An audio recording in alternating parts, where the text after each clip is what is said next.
All right, welcome to Unbound Unplugged, episode 37, where we're going to focus on Matt Gilpin chasing your dreams.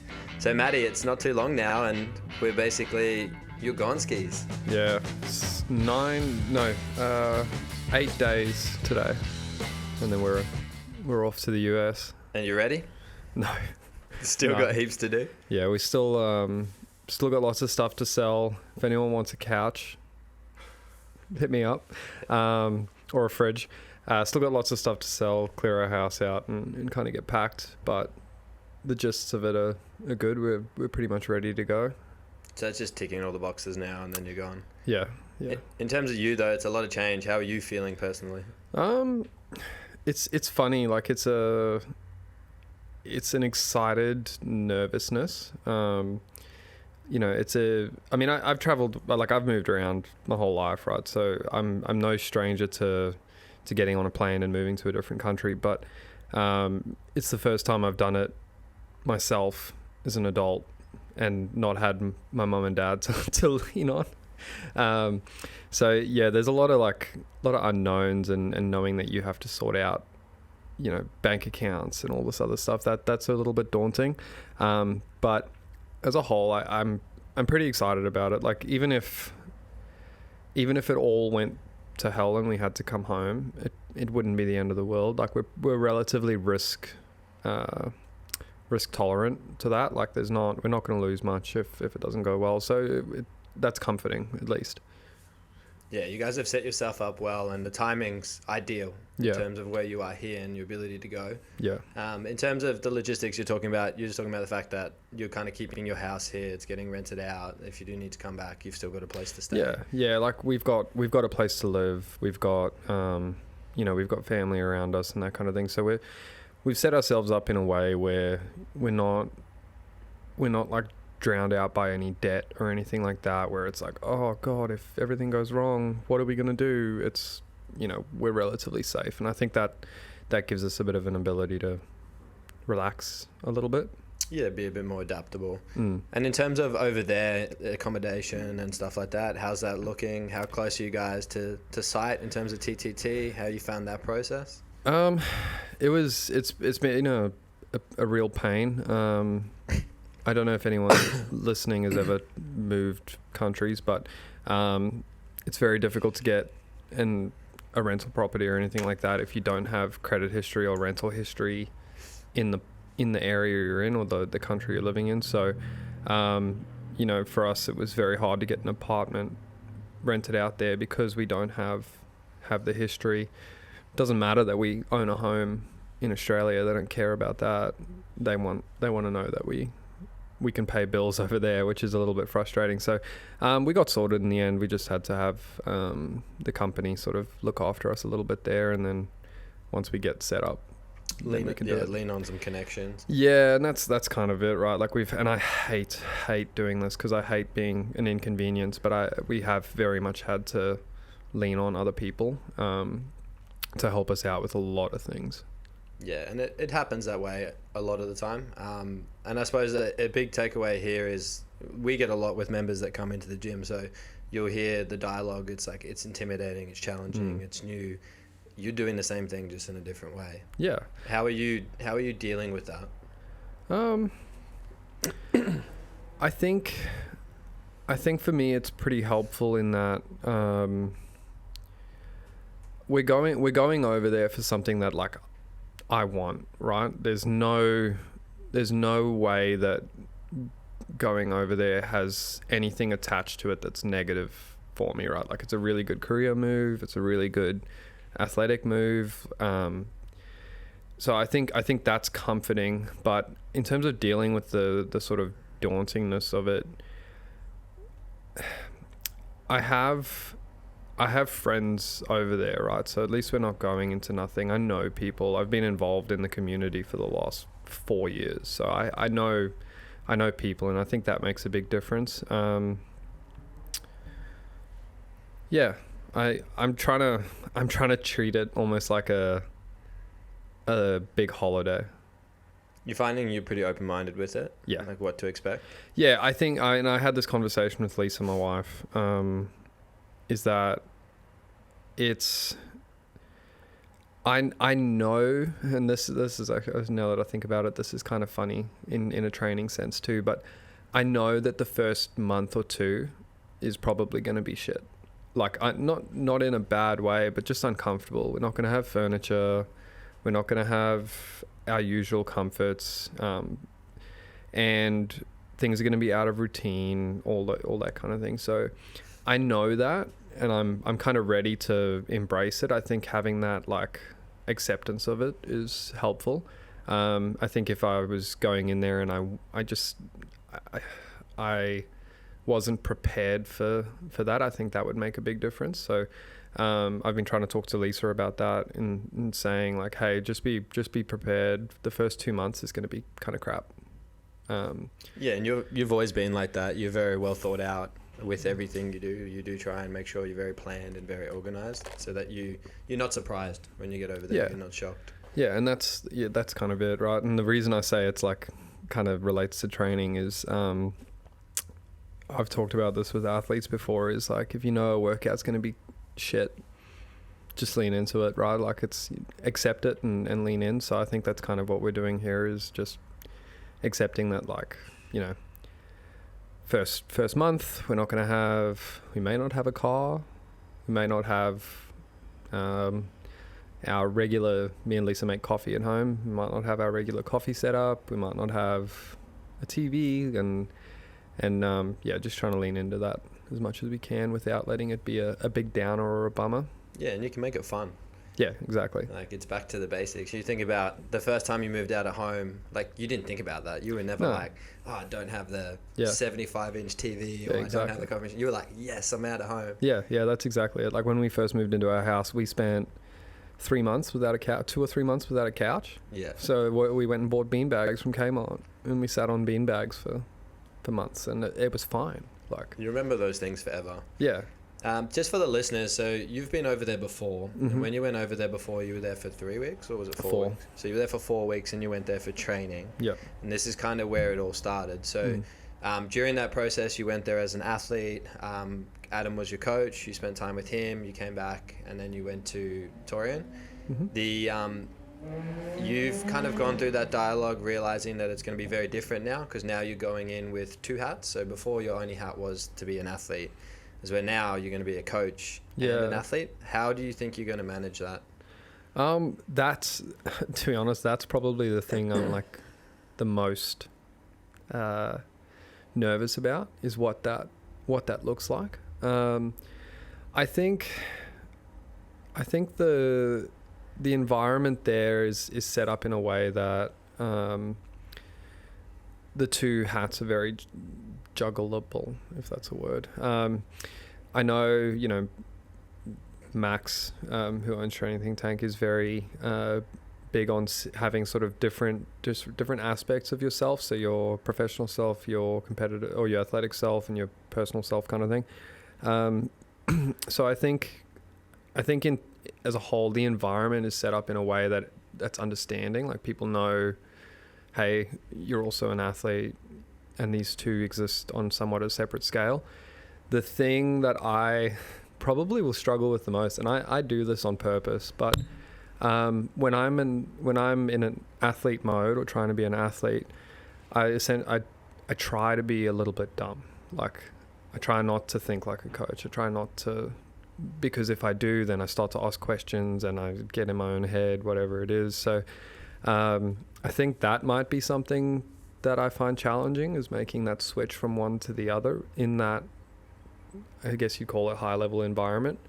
But yeah, I'm not 100% sure how that's gonna look as of yet. I also don't know what my role on site will be, or if I'll have anything to do on site from a coach's perspective, or if I'll just kind of be managing my own athletes for the most part. A bit more flexible with your hours. Yeah, so I mean, I'm excited to see what that looks like, but I am going to try and the hardest part about coaching in the way that I do, where it's online, is your schedule's whatever you want it to be, right? So which is great, but it's also very dangerous. It's very easy to work until 11 o'clock at night and have to get up at 6 a.m. the next morning because you wasted your day. So something I want to try and do when I'm over there is try and create a 9 to 5 a little bit more.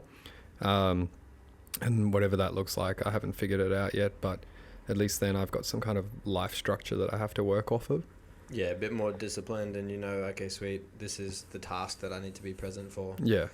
And I think that's something for a lot of people now, where the work from home has created that scenario for a lot more people than it used to. So having to be able to single down on a task and focus and they call it hyper focused, is quite challenging for people that don't know how to get into that state. Yeah.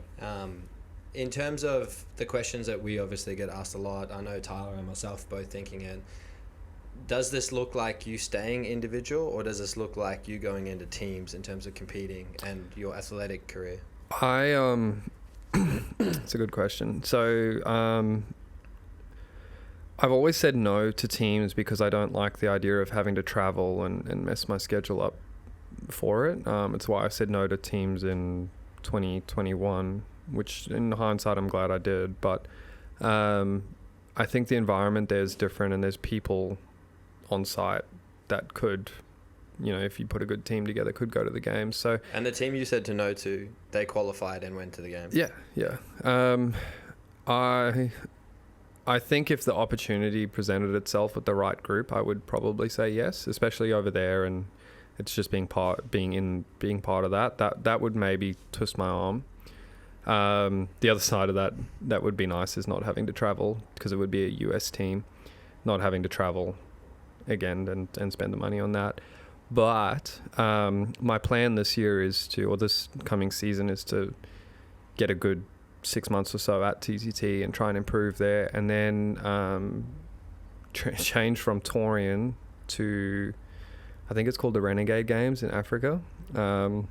Because I have dual citizenship, I hypothetically can do that. I haven't tried to do it yet, so I might be shooting myself in the foot here, but there's a pretty good shot of trying to make it out of Africa. My Torian, we've talked about this, but my Torian scores would have put me in second in Africa. Yeah. And with Jason Smith popping for drugs, hypothetically, I would have got the games invite had I gone. Now, obviously, there's different circumstances. It's a different venue. It's a different event. There's things that might be different, but it's a pretty fair comparison to make. So, yeah, I think at the moment the plan is to just try and go to Africa, bite the bullet, and see if I can qualify out of Africa. And if you can't go to Africa, where do you compete? Because obviously they're going to come back. Then I would have to come back to Torian. Yeah. So hopefully that's not the case. As good of a comp as Torian is, I'd still rather try and make the games than out of Africa and not have a guaranteed spot, but a much better chance of qualifying. That being said, CrossFit could go and change the whole thing up again, and the structure. Yeah, so at the moment that's the plan. If a team opportunity did come up, I wouldn't be against it. But outside of that, yeah, it's just keep training and see what we can do. And in terms of time frame, so if any of the supporters want you back in Australia at some point, what's that look like? Will you be back? Yeah, we can't really stay. Not permanently anyway. I'm pretty open-minded about what we do. I want to be there for a minimum of 4 to 5 years. Personally, I feel like that's a good time frame. And then whatever life looks like after that, I don't really know. But I know Lisa. Obviously, for Lisa, she's studying. She wants to have kids here, not over there. So at some point, that's probably a thing that's going to have to happen as we come home. I also don't think my visa allows us to gain permanent residency, which is how we would stay. So it's kind of up in the air at the moment, but I will be back at some point, most likely. Like, family's here and all that too. So interesting. What's the plan when you get back? I don't know yet. Cross that bridge when it happens. Yeah, we'll see where things are and what life's like. Ideally, like when I think about it now, ideally it's just continue to do remote coaching and work with people, and if that ends up, in a facility or not, whatever it is, I like the idea of remote coaching and being able to work on my own schedule. Yeah, see how that all pans out in the next 3-4 years, well, then we'll start to look into it. Yeah, I think everyone's pretty excited to watch it from this end. I mean, we got to watch you come in, just literally trying CrossFit. Yeah, skinny little boy. Yeah, competing with one leg. Yeah, coming back from ACL and MCL, and then watching you go to Down Under was the first big event you did. Then from Down Under you made it again, then from that to Torian, and then go to TTT, and then now to C. Yeah. So it's been a cool, it's been a pretty cool journey. Like, the start of CrossFit for me, right, was like coming in to get fit for ice hockey, and then finishing up with ice hockey after a pretty lousy run at playing semi-professionally, and then just deciding to quit on that and get into CrossFit. But it's been interesting to see the progression, right? Like initially I started training here, and there was one of our old coaches, Ben, was training to be to try and qualify as a regional athlete, and could never quite make the next step. And going from that to a knee surgery, training, and then qualifying for Down Under, which, might I add, like, they took 80 athletes and I qualified 40, I think it was like 46th, something like that. Yeah. So like I wouldn't have qualified for if it was a top 40, top 30 thing. So I feel like I'm very lucky in that sanctional year happened where that gave me a little bit of a stepping stone or an intermediary to try and make it to the next bit of a step. Taste. Yeah, and then it just opened up a few little doors or a bit of drive to move on to the next thing. And then when sanctionals became more competitive and turned into semifinals, I'd like managed to sort of not leapfrog. They're like stepping stones, right? Instead of having to make this big jump, I got to make this little middle ground jump that just helped to transition. Whereas I feel like a lot of athletes have to go, decent quarterfinal athlete, and now they've got to make this huge jump into the next stage. And it seems very daunting because there's nothing in the middle to kind of hold you down.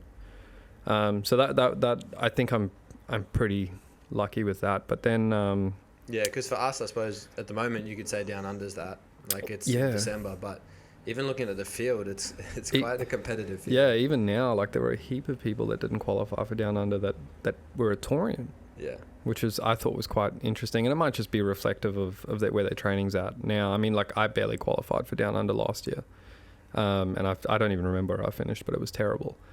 And it was just a reflection of training at the time. Off-season and focusing on so I mean, it could be that kind of thing. But on the note of like these little stepping stones, like I actually remember discovering Training Think Tank in 2017 or 18, back when we were at the old place, and thinking, man, I'd love to work there. and then I'm like, oh shit. I am. Funny how you can manifest things. Yeah, well, it's funny because it was never a target. Yeah. It was just like, oh, that would be cool. It's the same as when I started CrossFit. Semi-finals or regionals at the time was never a target. It just kind of happened. And not to say that it wasn't something I aimed for, but it was very process orientated, right? If we wanted to make it a goal thing, I didn't actually have the goal, but that was the thing. Every action and every decision you made set you up for that. Yeah, and whether I knew that was what I wanted or not, it was just that I just happened to do the right things along the way that managed to make that little jump, which is really cool. It is cool when you think. An interesting question I always think about is, so you've competed for a long time. You've done so many events. You've done Down Under. You've done Torian. You've done hundreds almost of workouts over like local competitions and things like that. And I'm always interested to know what you remember, like what moments. Like, do you remember any workouts in particular, or do you remember conversations with athletes, things after the workout, like feelings, interactions, like specific moments? Is there anything that stands out for you? I'm just trying to think. There's two, when I think about like things that really stood out to me, there's two big things, and it's funny because they involve the same other person. The first one was at Oz Champs in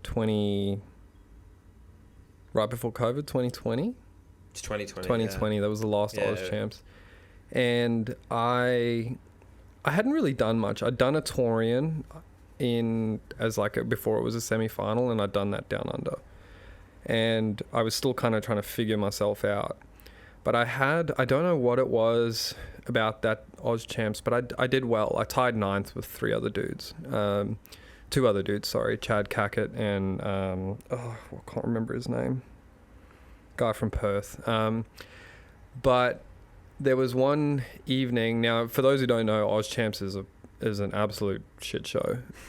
We did 14 events across 4 days. Some of them were incredibly similar to each other. Some of them, what was briefed was not what was done. Like, it was a shit show, but it was a real beatdown. And I remember Brandon Swan was competing at that, and I hadn't really met or spoken to him. I'd seen him around and whatnot, and I was like, oh, this guy's obviously very good. And I was sitting in an ice bath one day, and one evening before we left, and he came and climbed in the same ice bath, and I had this like 30-minute conversation with Swanee sitting in an ice bath with our socks on in our underpants. And it's weird. I don't 100% remember what we spoke about. It was a lot of it was me asking him questions about how he came up, but that actually stands out a lot. I don't quite know why. I think it was just this kind of like a down to earth, surreal moment. Yeah, and I think it's important because like it's all about the workouts, it's all about these events and these titles, but then you think about what athletes actually take away from it and what they actually remember, and a lot of time it has nothing to do with the workout. A lot of athletes that we talk to, they can't even remember the workout. Like I don't remember any of the workouts from that competition, but then the other one, and this is related to the workout, but it's not the workout that I remember, was Torian Pro in 2021, whatever it was, 21.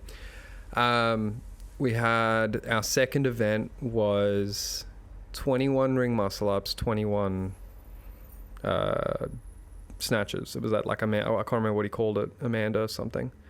And again, with Swanee, I was in a race with him on the very last bar, and we both finished at the same time and both ran to the finish line, and I went to dive and I tripped and fell on my face, and it was funny. But that's also something I remember because that was like the purest feeling of racing I've ever had in CrossFit, if that makes sense. Like that was like nothing else mattered. It was just race this guy next to you. And that I don't know why, but that's another one that kind of stands out. It's like that moment of hyper focus where there's 8 other guys in the field, but you have no idea what else is going on. It's almost like the crowd doesn't exist. It's just you two on the floor by yourself. And it wasn't even like I knew that I was racing him. It was just that I could feel that he was moving quickly. I think he went touch and go and I went singles. On this, like he was able to touch and go the last bar. I was breathing out of my ass on the last bar and dying. But it was just that like feeling, that like whole flow state that people talk about, and you just work. So that's like that was probably a big one, but it's not the working out part that I think is like enjoyable and fun. I do love it, but it's when you have like these little moments where things click and everything feels easy, and I'm constantly forced to remind myself, because I'm the kind of person that does dread workouts when they're hard. I think, oh shit. But I'm constantly forced to remind myself that I don't actually remember. There's not a single workout that I've done at that level that I can remember what the pain felt like. Like you don't feel it in the moment, and I always have to remind myself that, like, during training you would do, but when you're out there on the floor you don't feel anything, like, or not anything, but you don't, the pain, there's a whole other, it's like numb, right? Like it's just like a dull ache that you don't really pay much attention to. In the moment you probably do, like in the moment it does limit you and it does hold you off, but it's kind of an odd thing. I haven't really thought about that much until you asked that question, but it's an interesting one, because I thought about it with Down Under when I was like, I don't remember any of the workouts. I remember sitting with the team members at 5:30 in the morning out on the front lawn with the sunrise, stretching, just talking shit. Yeah. Like I remember in the tunnel before you go out, like you remember all those little conversations, like some of the cheeky smiles past the judges, like having a laugh and banter, but you don't actually remember. Yeah. Or you remember like some random face in a crowd, but you don't remember the workout. Yeah. And I think that's important. Like it's kind of like a subtle reminder that the outcome and all that doesn't really matter. It's all about the process of having fun and enjoying what you're doing while you're doing it. I mean, look, I guarantee you, if I ever am lucky enough or able to make the games, I guarantee you that that'll be like the happiest moment of my life, apart from getting married. If Lisa's listening. If Lisa's listening. But, and like I can almost like picture what that would feel like, but I still think it's something that will flash by and then you won't remember it. I think it is very much about like that, exactly as you said. Like that's my favorite part about competing, and you can ask anyone that I've competed against. This is just talking and chatting to people, and I know some people, I've gotten some odd looks from people in the past before, that like just don't want to talk, and that's fine. But that's like my favorite part about competing, is seeing people and chatting shit and just having a good time. Yeah, and it's a humble reminder that no matter the title or the prestige that comes from it, that's not what matters. Yeah. Everyone's on the same level and everyone's going to remember the same things. Yeah. It's I mean it's very interesting. I don't know if you've thought about it, and I think for the listeners, like going through this process of trying to be an athlete, you're turning up every day, you're doing workouts that are hard, like you're putting yourself through that adversity day in, day out. You're just like anyone else. You have days where you get up and you don't want to come in and train, but you get up and you train. And I suppose for the listeners, what's your why? Why do you put yourself through that? I jokingly say eternal glory, but I don't know. I've tried to have that like conversation with myself about having a why, and this like big anchor point that you can draw into. And I don't actually know if I have one. Like I just like training, and I like the feeling of my favorite feeling is finishing, especially when we do like throwdowns or whatever, is finishing the workout and knowing that I crushed it. And whether I'm crushed or not, that's my favorite feeling, and I love that. It's like a little endorphin high, even if I feel like shit. So I don't know. I think it's a little bit of that, like chasing that. It's like a little serotonin dump, I guess.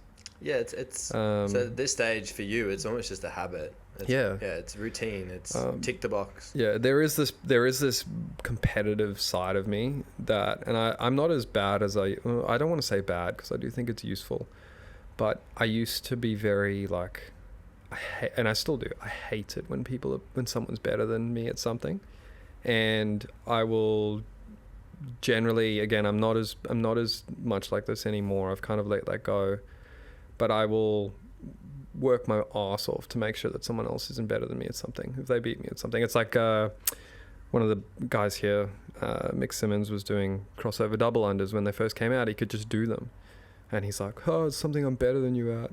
And my response was, "Well, you realize now that's all I'm gonna do."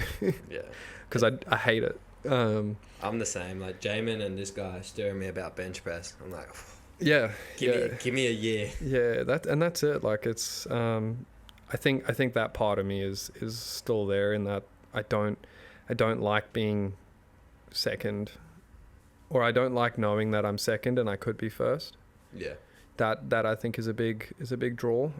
If anything, it does you a favor. It helps you level up. Yeah, exactly. And that's why I'm so looking forward to going to TTT. Is like I've spent the last 5 years being more or less the best at everything. I was gonna say, you can say it. Yeah, like at everything here. Like I joked and said I was going to take out that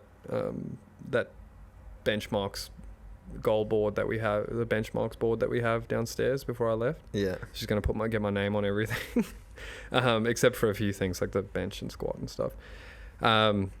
but I actually think that will be very, when we go to TTT, it'll either be a case of I level up as a result of trying to do that, or it'll be a case of I break.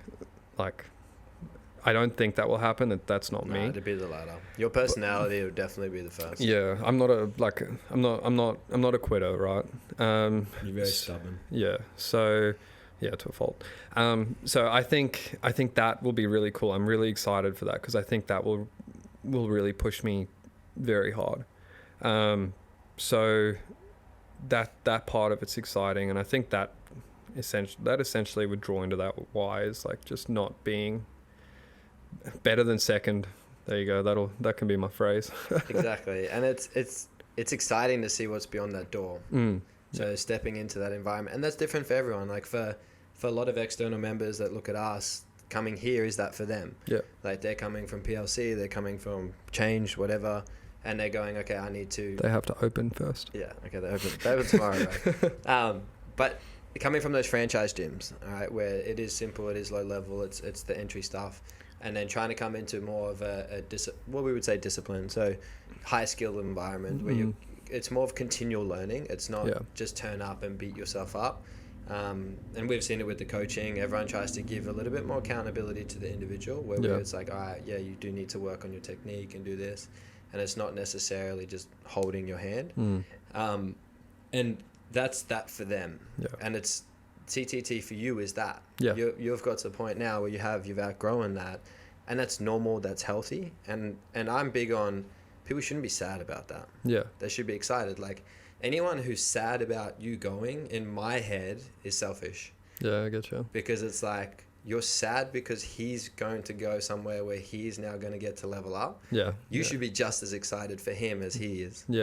I think we get too caught up in like the comforts. Like it's comfortable seeing Matt turn up every morning and coach. So now I'm sad because I don't have my comfort. I think that's it, right? It's like getting out of your comfort zone's the thing. And if there was like a culture or anything that I'd always want to try and impress on people it's one of like always trying to be better. And it doesn't mean that you have to always be trying to criticize yourself or say that what you did isn't good enough. It's like, it's just saying, okay, well, that was good. How can I do better? How can I improve it? How can I, add an extra 1%? So I think doing that requires being okay with getting uncomfortable and being out of your comfort zone. And that's just, that's how life is, right? You have to do that. I mean, I know Royce Dunn likes to say this is, I think his shirt, he's got like a signature shirt. It says, do hard things make you better. And I like that. Like it's hard things, get uncomfortable, make it hurt. And in training, that's what it is it's like, push the extra set, hold on for the extra reps, whatever it is. Yeah, it's the opportunity. The opportunity is always there. I think a lot of the time we just avoid them because we are comfortable or we don't want to take that next step. We don't want to make that leap. And I mean, we see it, like Brittany's going to hate me saying this, but sorry, Brittany. But we had this conversation. So yesterday we did some skill work in the class and we were doing some of the pullovers and stuff like that. And Brittany didn't want to. She was like, nah, I'm not doing it. Classic like, Brittany. Yeah, like refused. And I was like, all right, my mission is to get you over that bar. And it was like, she had no choice. And technically you could be like, oh, I forced her to do something she didn't want to do, rah-de-rah-de-rah. But at the end of the day, like, I was talking to one of the members about it this morning. Like, our job is to make sure that in 6 months, she's not in the same place that she is now. Right? So she was able to move forward and progress. And part of that is going to be us challenging them. And that's exactly what that situation was. It was me being aware and going, okay, this is the perfect opportunity to challenge her a little bit and see how she responds. And I just went and had the conversation with her after, and I was like, well, why did you want to make that decision? Like, were you scared? Were you worried about being embarrassed? Like, be honest with me. Like, why? That was an opportunity for you to learn, and you were trying to avoid the opportunity. And it's just trying to understand the why. Yeah, I think, I can't tell you how many times I've pushed someone to do something, and they've turned around and said, like afterwards, they come and say, I'm glad you made me do that.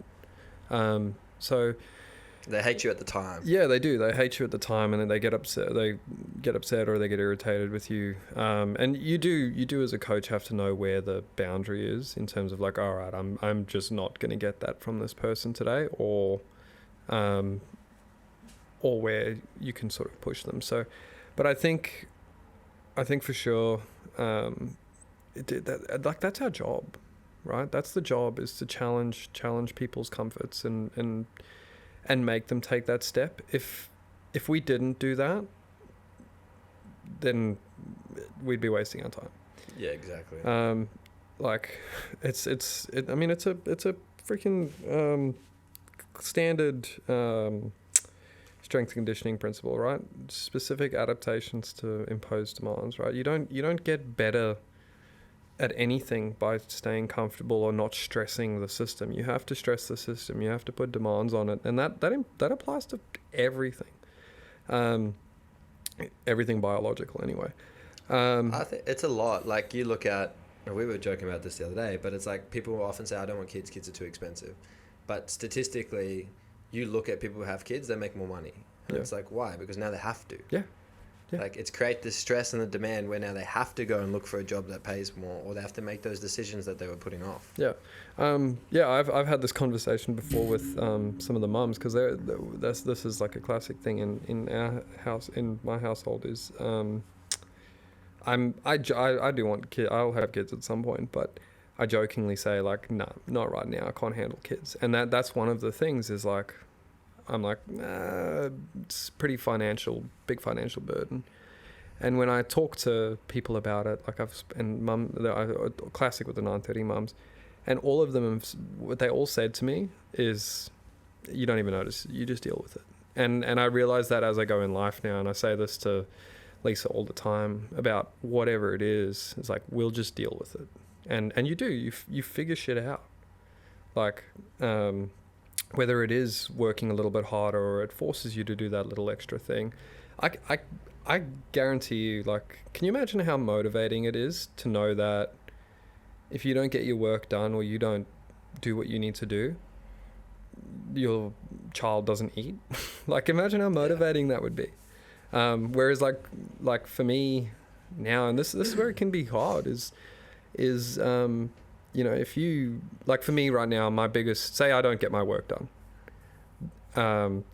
the biggest negative that comes with that is I lose a client or something like that. But it's not like, I'm still going to eat. So, and I think having that external motivation, and I know external motivation's not what you want, but yeah, I think having that it must be huge. I don't know how we got on that tangent, but yeah, it's interesting because obviously motivation is a big part of being able to turn up every day, and normally it comes at the task completion, but it's just a unique scenario where the way people perceive things is not necessarily factually correct. Yeah, I saw this thing the other day, and this, I don't know if it was real because it just didn't seem it. It's this video of a United States like senator or something, or press conference, and he's late, and he comes in and he goes, all right, everybody, I'm sorry I'm late. My wife just died. Let's get started. And everyone goes quiet, and then someone puts it, and they're like holding, and he's like, all right, on the agenda today. And then someone puts their hand up, and he's like, I'm so sorry. And he's like, it's okay, let's keep going. And then someone else asks what happened, and he says, there was a car accident and she's dead. And then he's like, I'll field one more question on the topic of my wife's death, and then we're going to get on with it because we have a country to run. And this person says, have you told the kids yet? And he goes, well, I don't remember the names, but little Jenny she lost both her legs in the accident, and Bobby's in a coma. And he's like, all right, now on the agenda. And he just starts talking. But he's like, in the thing, he's like, the world doesn't stop because my wife just died. Let's keep going. And like I said, I don't know if it's real or not. I didn't look that far into it, but I was like, that's pretty fucked up. Like, but that's a case of I'm just doing what I have to do. Like it has to get done. Doing what needs to be done and then dealing. Yeah, and that's uber extreme. I would never expect anybody to get on with it in that circumstance. But sometimes that's it, right? You need that. Yeah. Like on that topic, how many times do you see people allocating time, energy, and stress to something that they're like, well, what if this happened? Or like, what if this goes wrong later on? It's like, you're not even there yet. Nothing's happened. Yeah, just get shit done. Yeah, like cross that bridge if it happens, because it might not even happen. Yeah, I think like Lisa and I have talked about this is I'm pretty good at boxing things, compartmentalizing and being like, you know, oh, I feel this way. I'm just going to put that in a box for a minute and I'm going to deal with what I have to deal with now. And I'll deal with that later. And sometimes that's not healthy, but for the most part, like I do that too, but I forget about it. Yeah, and that's what I mean. Is like sometimes you forget about it, and then it pops up later on. You're like, fuck. But I think there's an importance to that, and being able to box things up. I mean, and for me, I think I just developed that skill athletically, like playing hockey, or when I was working in rugby. Something I'd hear all the time was, all right, next job. Yeah, and I think you do it with injuries too, because it's like you said, training is an example. Like you have this inconvenience or this feeling of pain, and you learn to push that aside and just go, look, my job here is to play the sport, win the game, do whatever, and then you carry that over into other parts of life. But like you said, there's pros and cons to that.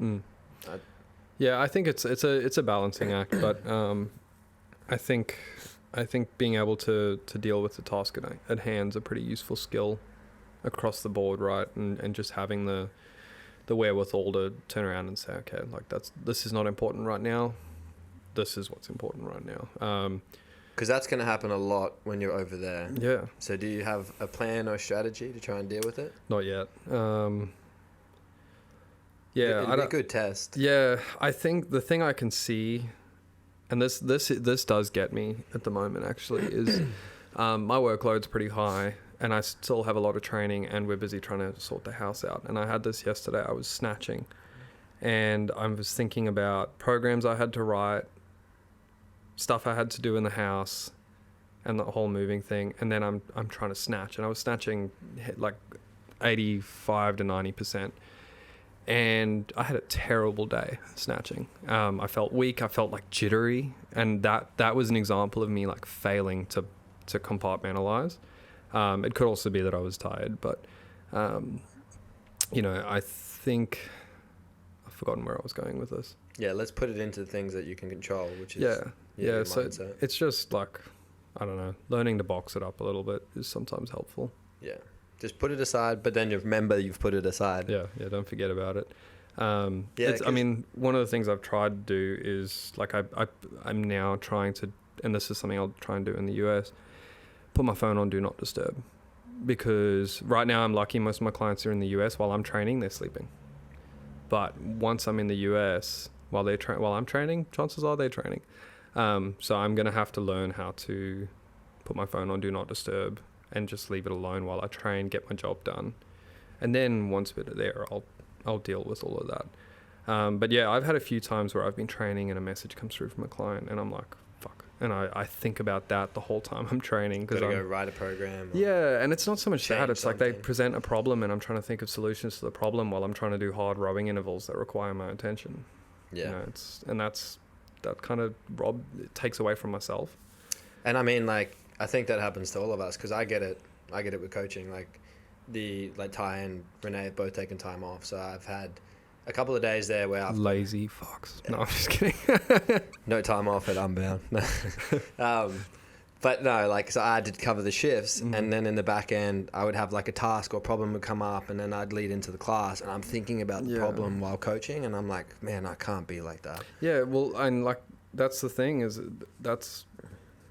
it's like not fair. It's not fair on you. It's not fair on the members. Yeah. I have this conversation with my mum, because my mum's a teacher and she has difficult kids, and life stress comes up, and one of the conversations I've had with her is like, hey, you have to do your job, because if you don't, you're taking away from these kids. Like, you've got to be fair. You got to be fair to them. And it's a similar thing. It's like One of the things that, when I interned at the Broncos, one of the things that stood out to me the most, or that I took on board the most, was the strength and conditioning coach that was the strength and power coach. Terrifying guy. He came to me one day and he was complaining about one of the other interns, and he being in a bad mood and having a bad day. And he's like, Matt, he was Irish. He's like, Matt, lad, I don't fucking care if your fucking mum's just died. He's like, you come in here, you put a fucking smile on your face and you be personable.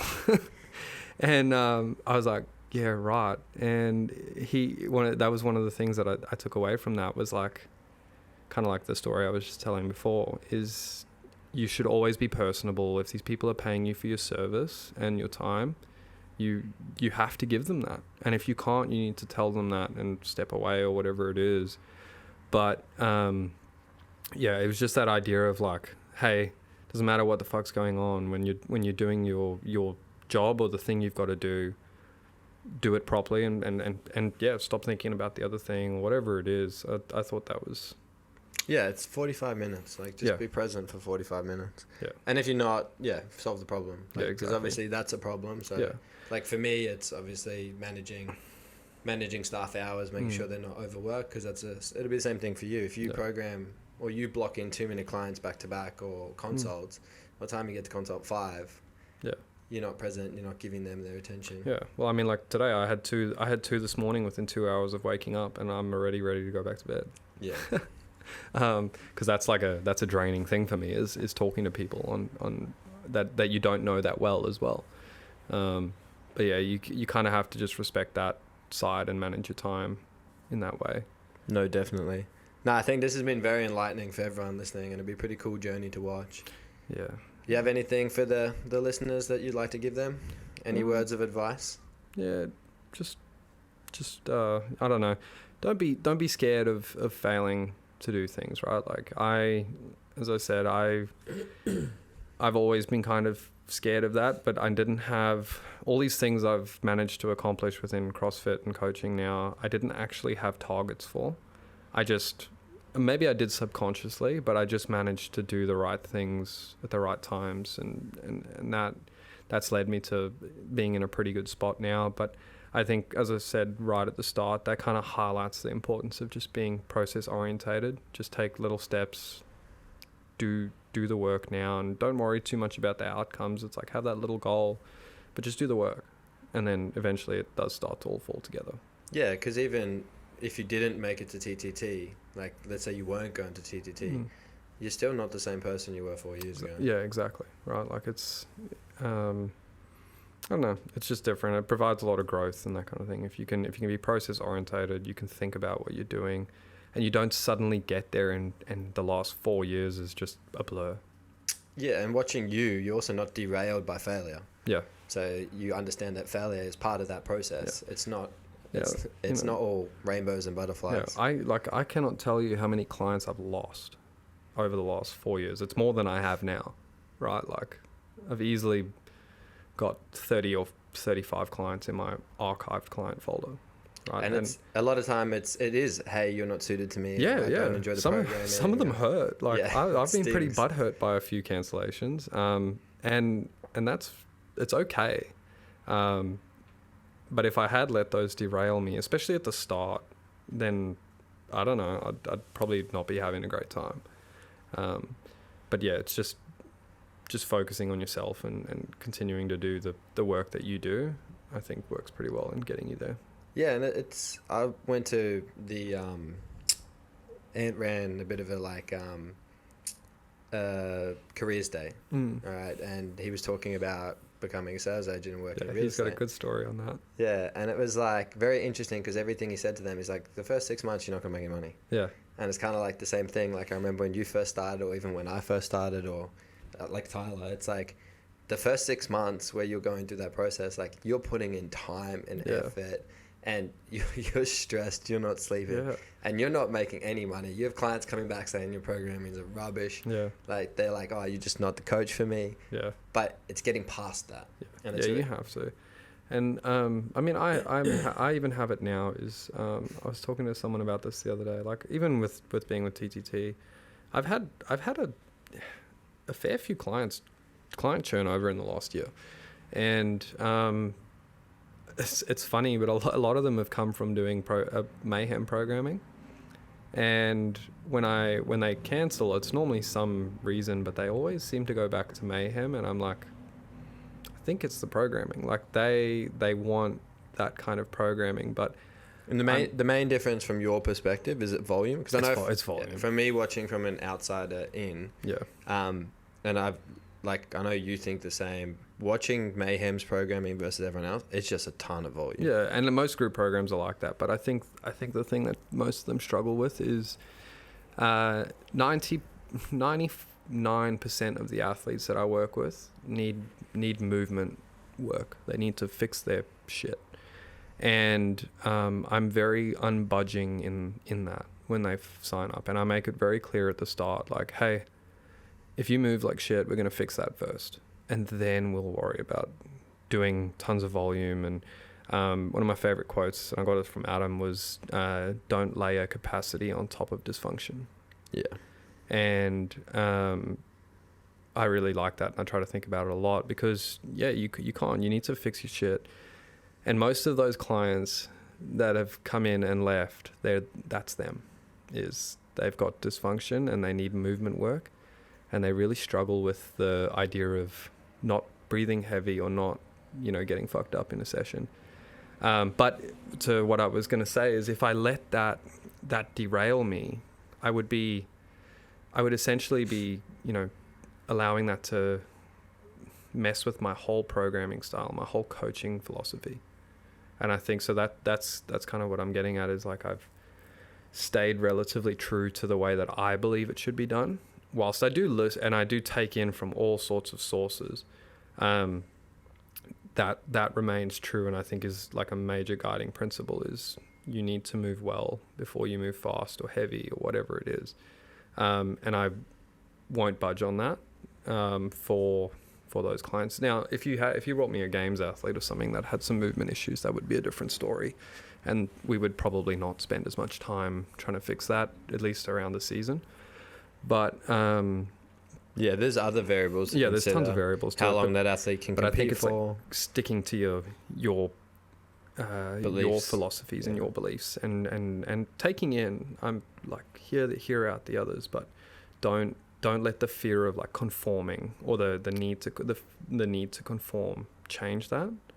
I think is pretty important. That goes for everything. Yeah, this is probably going to trigger a few people, but it's the concept of bullying. So if you completely remove bullying, like, it's a very fine line between bullying and call-out culture, where it's like, okay, well, bullying, what we say is bullying or label as bullying, can actually be quite healthy. Yeah. Like is this a dig on me and telling you to lock your deadlifts out? But that's what I mean. Like, this is a perfect example. Like, an outsider walking in, listening to the way you talk to me, and it's funny because, like, technically I'm your boss. Yeah. But not anymore, you're not. No, now you're gone. But I was gonna fire you there before just because I wanted to. But it's for everyone else, kind of the dynamic here is very much that we can all call each other out. Yeah. And it's always been like that from day one. So yes, there's titles, there's hierarchies, whatever you want to call it on a piece of paper, but it stays there. Yeah. Like, when we're out on the floor coaching, like, we all pick up a mop, we all clean, we all pack stuff away. Like, if I'm late to a class, you call me out. Like, if I don't lock out my deadlift, you call me out. Yeah. And you could very much, like, I often think about it when I'm like, all right, Tyler watching this or the members watching this, like, shit, Matt's bullying Michael. Like, yeah, probably. And half the time they jump in on it and they're like, oh, you're going to lock out your deadlifts in the class today? But it holds me accountable. Yeah, it's an accountability thing. And occasionally I do turn around and I'm like, oh, shit, did I take that too far? You've sent me a message before, and I'll never forget that message, where you apologized. Yeah. And you were like, sorry if I was out of line. And I was like, bro, don't ever change that. I was like, I enjoy you calling me out and keeping me accountable. Yeah, I think I remember that day because Lisa said to me, I was like, I'm holding him accountable, and she's like, yeah, but you didn't have to be such a dick about it. And I was like, yeah, I guess so. But I think that's important. Like, you do have to have accountability somewhere. If you don't, then where are your standards? Yeah, you know exactly what I mean. Like, so I think that's pretty important within everything, like accountable to movement standards, accountable to work standards, accountable to whatever it is. Having someone there to say, hey, like, you need to fix your shit or pick up your act or whatever it is good. It's okay to say it, yeah. And the way you need to take it as a positive. Yeah. Like I always, like, yes, you'll say something and I'll be like, oh, that stung. But I'm like, hang on. Like, he's saying it because he wants me to be better. Yeah, yeah. So I always reframe it as a positive. Like even when Ty says something, like Ty says some stupid shit. Yeah. But, except not today, he's been very quiet on this podcast. But it's same thing. It's like, it's not coming from a place of I'm trying to pull you down or run you down. It's actually the opposite. Yeah, that's been one of my things, and I've said this to members before. I'm like, if you get to the point where I'm not saying anything to you, it's either because you're not doing anything wrong or because I've given up.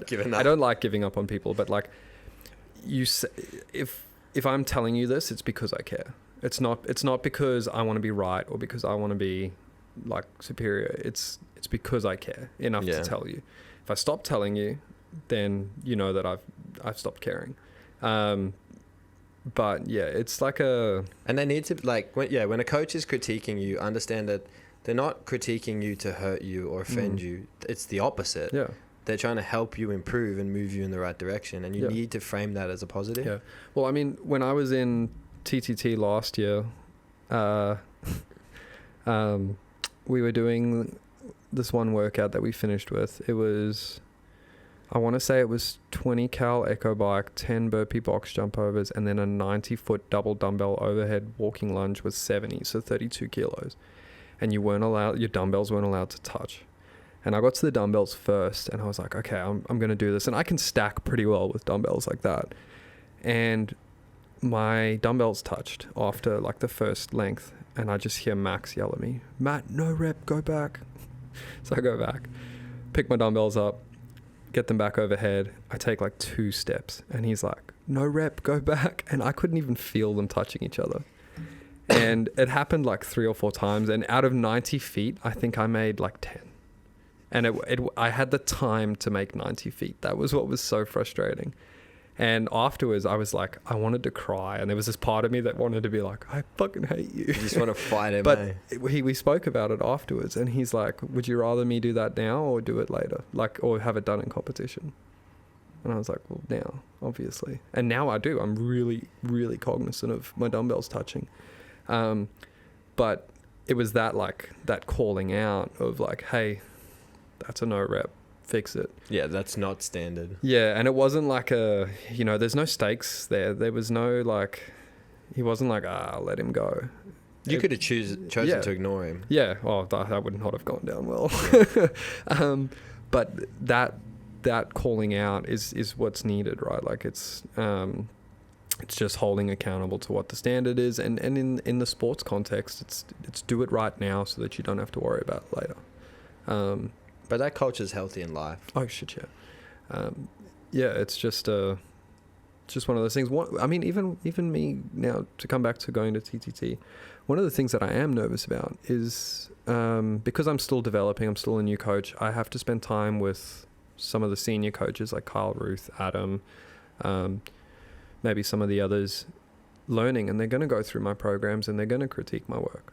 And whilst I'm very confident in what I write, like I like to think I know my shit, they probably will criticize it. It's a different perspective. But it won't be, and I have to remember this, is it won't be from the point of trying to bring me down. It's not negative. It's just saying, hey, this could be better. Let me help you make it better. Yeah, and I think somewhere along the line, we were talking about this, like, you look at, like, I use the traffic lights as an analogy. So it's like, all right, so green, red. All right. If I said to you, you got 2 colors, green and red, what's good, what's bad? And you're like, oh, well, green's good and red's bad. Why?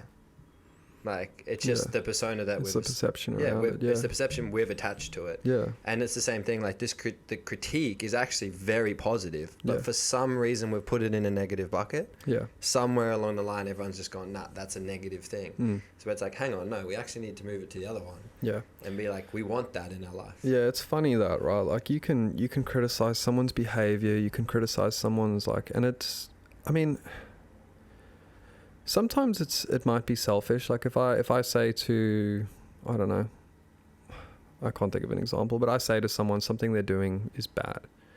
It's not because I'm trying to bring them down. It's because I don't like what they're doing. And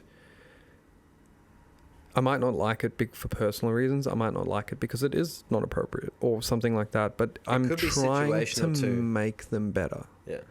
And I think that's an important thing for people to realize, is like, I am trying to help you be better. I'm sorry that it hurts and it stings, but I'm not doing it to be a dick. I'm doing it to make you better at whatever we're doing. And I think remembering that is important. Well, yeah, it's communication. Like, people always say, we need to communicate better.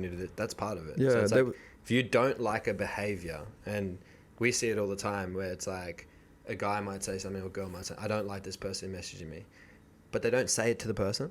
Like, the person messages them. The response isn't, hey, this is inappropriate, I don't like this.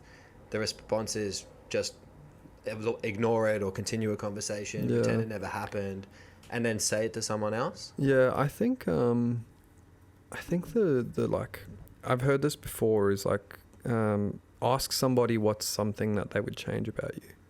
And it's like, and depending on what they say, 3 things. Yeah, 3 things or something like that. And you know, take them on board. I always say it to people. I say it to my mum, actually. I'm like, whether you think someone is right or wrong, there's a reason they're saying it, and you should listen. Doesn't mean you have to take action on it, but you should listen. So, and you can ask that, like, okay, well, why do they think that I used to get this when I worked in rugby. One of the things I got was that I was standoffish. And it wasn't that I thought I was, you know, good and didn't want to talk to anyone. I was too fucking scared to laugh, or like, I was trying to be serious all the time, and people took it as me being standoffish. There's a reason I joke and laugh and play with people now, is because that was my solution to that problem. It was me trying to make myself way more personable while still being able to be serious. But like, if I had taken that as, if I had been standoffish about that standoffish comment, I wouldn't be in a good spot. Yeah. So, and like, when I was told that, it hurt. I was like, oh, that sucks. Well, so I'm getting it at the moment, where, I mean, part of the critique that we've had is, a lot of the time you guys have always said I'm too nice.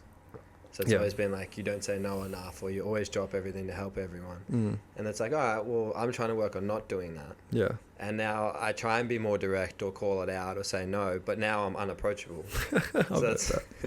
Yeah, it's funny. And I remember that I used to get that from members, was they're like, I'm too scared to talk to you. And I was like, oh, sorry. Like, I don't know. And I was like, I don't know why. Like, because I'm very non-judgmental. I'm very quick to laugh, or whatever it is. But yeah, people were like scared to talk to me, and I'm like, how do I fix this? And my solution was talk to everybody. And wear funny hats. Yeah, and wear funny hats. That just make like lower the guard, or whatever it is. But yeah, it was an interesting thing, and it's always like, when you're in a new environment or anything like that, I feel like you put walls up so that you, for fear of failure or making mistakes or whatever it is, you don't do anything, right? And that can be bad. But yeah, it's just taking feedback on board from people, and criticism on board, and using that to make yourself better. I think that's how it is. I mean, if you had a mentor, like and I think everybody should have someone as a mentor at some point, they're not going to be like, yeah, that was perfect, Bobby, you did great, that was perfect. They're going to rip your shit apart at some point. The job's not to tell you what you do well, it's to help you with what you do poorly. Yeah, but, and now the question is like, if you have a mentor, why do you have a mentor? It's to get better at what you're doing. And How do they help you do that? They point out your issues. So if someone's pointing out your issues or your flaws, they're probably trying to sometimes it's trying to make you. Sometimes it's trying to make you better for them, or it's trying to help you be better. But it's just the point is that it's making you better. And even to the power of that, even if it's not, like if it is someone running you down, it's up to you to let it make you better. Yeah.